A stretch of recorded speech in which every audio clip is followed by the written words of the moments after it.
Hello folks, welcome back to the paddock here at Silverstone this weekend for the 70th anniversary Grand Prix. Will Buxton and Lawrence Barretto with you. And Lawrence, the British Grand Prix last weekend ended in fascinating and spectacular style with all of those tyre failures. Yeah, in those closing laps we saw Carlos Sainz, we saw Valtteri Bottas, we saw Lewis Hamilton all encounter those tyre problems.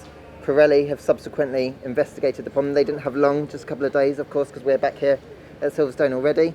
But they found solutions and they found a reason behind what happened, and they're confident this weekend that there shouldn't be any other further issues. Now, you're not just taking that from a press release. You spoke to Mario Isola earlier today, and here's what the two of them discussed. We made a thorough investigation, obviously, after the race. The fact that we had the safety car at lap 12 means that we have quite a high number of tyres that had a very long stint, and it was possible to run the investigation not only on the failed tyre but also on the other tyres with the same mileage.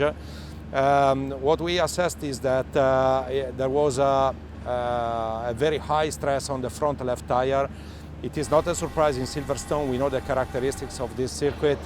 It is quite unique if you look at the numbers that are coming. I mean, they are running the cops at 290 kph.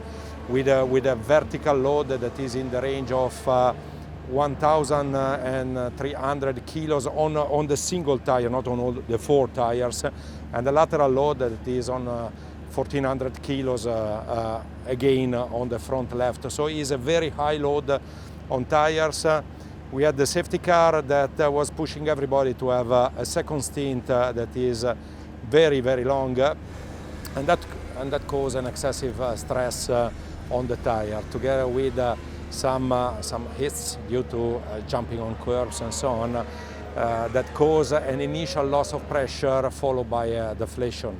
If you look at the tires, also if you look at the images, it is a clear situation when the tire ran flat. So the initial loss of pressure was, and also the fact that we had quite a high wear on the front left tire, means that the construction was not protected by the tread. All this made the tyre fail in few cases. And now I know it's not many days until the next race, you don't have a lot of time, but it sounds like you've got a good idea about what happened. We're going a step softer with the compounds this weekend. Does that give you confidence with increasing the tyre pressures as well, that we should be pretty safe this weekend? Yeah, first of all, the reaction to that is that we release a new preview with a higher front pressure. The front pressure increased by 2 psi. Obviously, the pressure is helping the construction, and 1 psi more on the rear. Even if on the rear we didn't experience anything, and also checking and analyzing the rear, we didn't find any sign of excessive stress on the construction. And the second point is what you said about the softer compounds. With softer compounds, we probably have a different race next Sunday with more teams planning a strategy on 2 stops, so shorter stints, that should be in the right direction as well. Interesting stuff from you and Mario there, and fascinating to see. Obviously, Pirelli haven't shirked responsibility for it. No. They've been very honest, brutally honest, and said, yeah, look, it was down to the wear that we weren't expecting from the race. Yeah, so that early safety car really led all the teams to run a much longer stint on those tyres than they were anticipating before the race. And then let's obviously not forget that they're running the 2019 tyres this year as well. We've got more downforce on the cars. You know, had Pirelli, say, used the 2020 tyres, it probably would have been a different story. So I think that all of those factors, including the fact that it's a high-speed circuit, a lot of force on that front left, all of those things added together for those excessive forces that Pirelli mentioned. But it wasn't outside of the recommended number of laps to be run on those tyres, was it? No, so the teams obviously are told by Pirelli what they think the tyres can do, but they don't mandate anything. Yeah. Because obviously every car is different, so the tyres react differently. So there wasn't any. They didn't feel that there was any real safety issue there. It was just a combination of factors that worked together to lead to those tyre deflations. Obviously, we look back to 2013, the tyre issues then. These tyre issues, though, seemingly very different. It wasn't the tyre completely coming apart. Interestingly, it was really on that part where the sidewall meets the treads. Very, very similar incidents, in all of those occasions. And because of that, Pirelli are going to mandate different tyre pressures for this weekend. I think so, as well as increasing the tyre pressures, and they get reducing the softness of the compounds this weekend. Yep.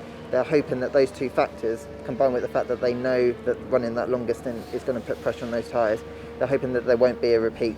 The idea is the teams should probably do a two-stopper, and then that means that none of the stints will be stretched and we shouldn't have a repeat of those problems. Well, we'd lean towards that with the softer compound anyway, wouldn't we? Exactly, and I think that obviously there might be some teams that might try and push the bar, go for a different strategy option, but they know from Pirelli what the tyres can do, what the compounds can do. It's just about, I guess, what they're willing to do, what they're willing to risk, I guess.